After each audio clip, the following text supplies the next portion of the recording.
Would you please inform us so we can be there and watch? I mean, you don't know that I'm going to even do it. You don't know. I may do it. I may not do it. I mean, nobody knows what I'm going to do. I can tell you this, that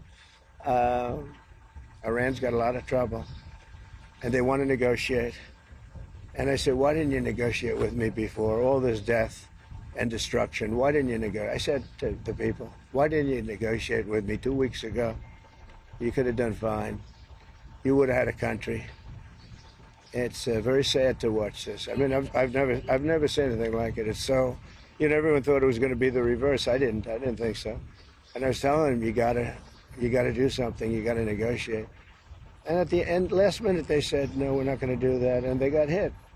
Remember 60 days, and then came the 60. 61 is going to become a very famous number. That was one hell of a hit. That first hit, that was one hell of a hit. Not sustainable, to be honest. That's where it ended. It ended on the first night. Yes. Is it too late, though? Do you think it's too late to now? Really, nothing's too late. The only thing too late is Powell. Powell's too late. Too late, Powell. Have the Iranians reached out to you, Mr. President? What? Have the Iranians reached out to you? Yes. And what did you say? I said it's very late. I said it's very late to be talking.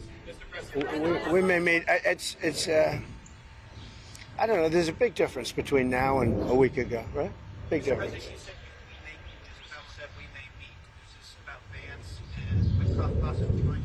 It's about anybody. They even suggested they come to the White House. It's a big difference. But they've suggested that they come to the White House. That's, courageous, but, it's like not easy for them to do.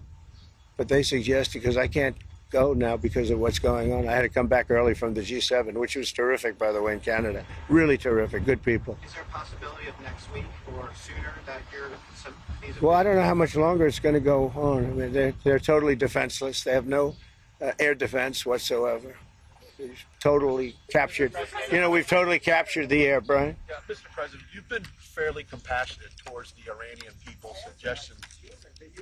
I know a lot of people from Iran, from New York, from Washington, mostly from New York. They're incredible people. They're smart. They're energetic. They can be difficult, but so can you. No, they're great people, smart people. And those people are getting the hell beat out of them now. And it's really a shame. It's so stupid. It's so stupid. It's another one, Russia, Ukraine is so stupid. Would have never happened if I was president. You guys agree with that, right? Would have never happened if I was president. Putin would have never done it. And I spoke to him yesterday, and I said, he actually offered to help mediate. I said, do me a favor. Mediate your own. Let's mediate Russia first, okay? I said, Vladimir, let's mediate Russia first. You can worry about this later. But I think that's going to work out too, but it's so many people have been killed. The big thing with that one is far more people are dead than have been reported in the Ukraine, Russia. Many, many more people. A building falls down, they say nobody was hurt. It's like ridiculous. Question on deportation. Unconditional surrender. Two very simple words. Very simple. Unconditional surrender. That means I've had it. Okay, I've had it. I give up. No more. Then we go blow up all the all the nuclear stuff that's all over the place there. No, they had bad intentions. For 40 years they've been saying death to America, death to Israel, death to anybody else that they didn't like. They were bullies. They were schoolyard bullies. And now they're not bullies anymore, but we'll see what happens. Look, nothing's finished until it's finished. War is very complex. A lot of bad things can happen. A lot of turns are made. So I don't know. I wouldn't say that we won anything yet. I would say that we sure as hell made a lot of progress. And we'll see. The next week is going to be very big. Maybe less than a week. Maybe less. But is there anybody here that said it would be okay to have a hostile, very, zealots really, but to have a hostile country have a nuclear weapon that could destroy 25 miles, but much more than that, could destroy other nations just by the breeze blowing the dust. That dust blows to other nations and they get decimated. This is just not a threat you can have. And we've been threatened by Iran for many years.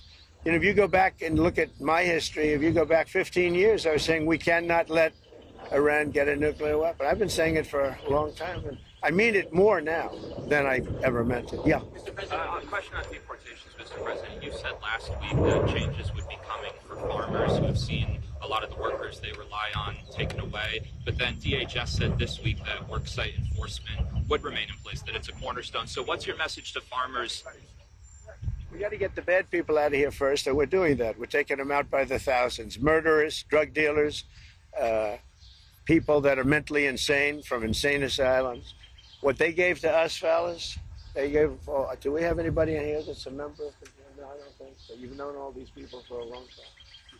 Any illegal immigrants in there?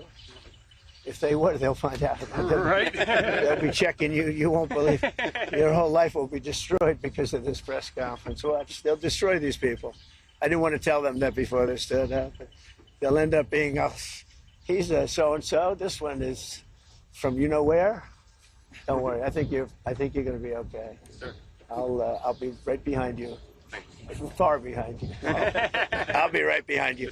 Now, look, we have to take care of our farmers. We have to take care of people that run leisure, hotels. I mean, we have to take care of them. But most importantly, we have to get the criminals out of our country. And Biden let in thousands and 11,888 murderers. Many of them murdered more than one person. Can you believe it? Many, almost 50% of them murdered more than one person. He let them into our country. They emptied out the jails of countries from all over the world, from the Congo, from Venezuela, from all over the place. They emptied out the jails, many of them. I would. If I were running one of the countries, I would have emptied out my prison population into the U.S., and many countries did. And we're getting them out, okay? We're getting them out. Thank you very much. Let's watch this. Brian, go ahead. Are you okay? I'm just going to follow up on the immigration real quickly. Yeah. Can you comment on the impact of the Trump card and how much revenue that's produced? Yeah, we have a thing called the Trump card. This has not been done before or thought of. And for $5 million, this is usually people that would either be working for companies like Apple, I think is going to buy a lot of them, because they can't get people into the country. You know, if you come in through the southern border, you have no problem. You can be a criminal, you can be a drug dealer, and you have no problem. But if you go and graduate #1 in your class from a great school, you can't get a job because there's no access to getting it. You can't get a green card. So we're going to sell that to people, in some cases wealthy, in some cases not wealthy. They'll be paid for by universities. Look at Harvard. They got $53 billion. That whole thing is coming to an end. It's amazing what we found out. What a disgrace. They have $53 billion. We gave them 5, 6, and some people say it's as much as $9 billion over a short period of time. So that's very much coming to it. They want to make a deal more than, I would say Harvard wants to make a deal more than Iran wants to make a deal, and Iran wants to make a deal. I mean, a lot of things are happening on a lot of fronts, Brian. A lot of good things are happening. And frankly, you know, it's a little bit of a, as we used to say liberal, now they say progressive. I use the word liberal. Progressive's too nice a word because they're destroying the country. They're really destroying these liberal politicians are destroying our country. Look what they've done during Biden's 4 years. I mean, we're working on, so much of our effort goes to getting people out of the country that should have never been here in the first place. What he's done to this country is not him. He had no idea what was going on. Everybody knows that. It's other people. It's Lisa and this one and that, all these people, all this scum that was around the Oval, the Oval Office or around the beautiful Resolute desk telling this guy, here, do this, do that, and not even telling him. They just go over to the auto pen and sign whatever the hell they wanted to sign. Because say what you want about Biden, he wasn't for open borders. He wasn't for transgender for everybody. He wasn't for men playing in women's sports. But he has no idea what the hell, he has no idea. And they were very upset. They wanted Bernie Sanders. And after about a week of this guy, they said, wait a minute, we just hit gold. This guy has no clue. He'll do anything we tell him. And then they realized they don't even have to get permission. They just go up to the auto pen. That's a subversion. That's a takeover of our government. And you people ought to start looking at it. That's a takeover. Not only did they cheat, I guess you saw yesterday came out with China and the license plates, tens of thousands of cards. They used those cards to vote on the second election, my second, the one 2020. Because as everybody here knows, I won that election by a lot. But the only good thing I can say is this is a much more historic term than I think I could have had as a second term. This is a much more historic election. And now we're going to put up a beautiful flagpole, and we're going to put up a flag. And I hope you enjoy it. And let's see how real people work. These are real people. You're not real people. Your job is too easy. Okay? Thank you very much. President, how tall is the flagpole? Close to 100 feet. You have a meeting today with the